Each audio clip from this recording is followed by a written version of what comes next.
Autism is a disorder that impairs children's social and communication skills. A diagnosis of autism can terrify parents, and some worry that a proposed change in how autism is defined could affect access to care. Doug Johnson explains. It looks like play, but 3-year-old Cole is working on his communication skills.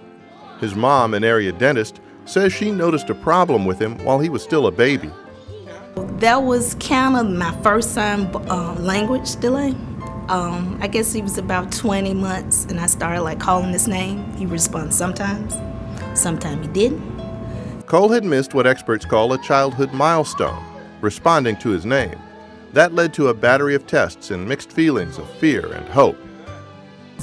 So I took him to get his ears checked, and I took him to a neurologist, and so many diagnoses that you might know that cross over with autism. So do you hope for one over the other? Or do you hope for perfect, or him to be typical and grow out of it? Cole, like some of the other children in his class at the Harwood Center, was diagnosed with autism.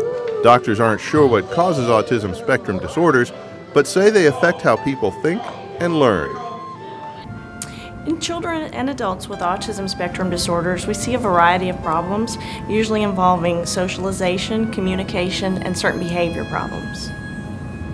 There are a series of milestones in a child's life, times when they should begin doing certain things.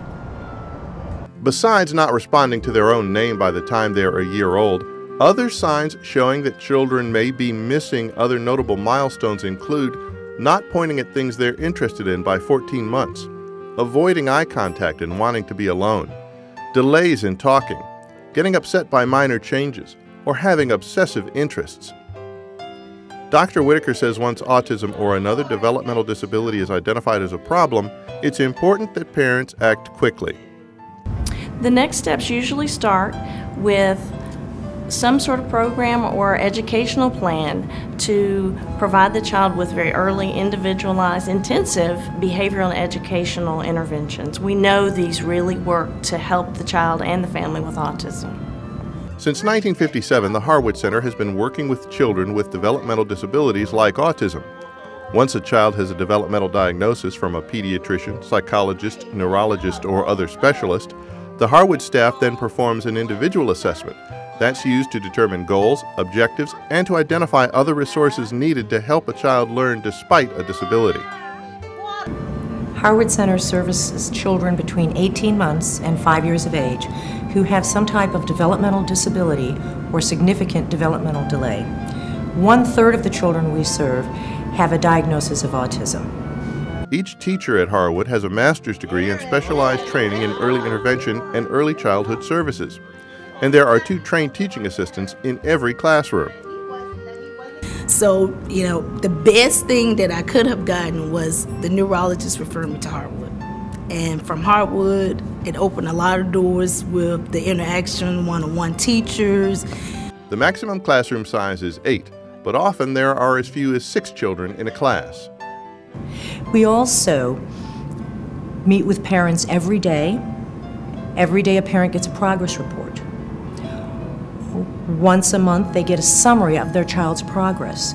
And once a quarter, the teaching team meets with the family to educate them on their child's progress and also to provide them with some insight on what additional kinds of things they can be doing in the home to enhance their child's learning. The American Psychiatric Association is reviewing how disabilities like autism are defined. While no final decision has been made, there are concerns that a redefinition could change how many children are diagnosed as autistic, which could affect access to special programs. For parents, knowing their children are in programs that can help them is a major relief. Because my whole thing with this program is that he's not being babysat. It's like school. I want him to grow. I want him to prosper. I don't want him to just be here while I'm at work. Thanks to a partnership this year with Baptist Memorial Healthcare, Harwood plans to offer additional services, adding a board-certified behavioral analyst, 2 behavioral technicians, at least 1 more classroom, and more financial needs scholarship help. So while autism is a lifelong diagnosis, in some cases the right intervention can help children get to a place where it's much easier for them to fit in with typical children in regular schools. Cole has grown a lot, and I kind of hate to see him leave, but I want him to grow up. For Smart Medicine, I'm Doug Johnson.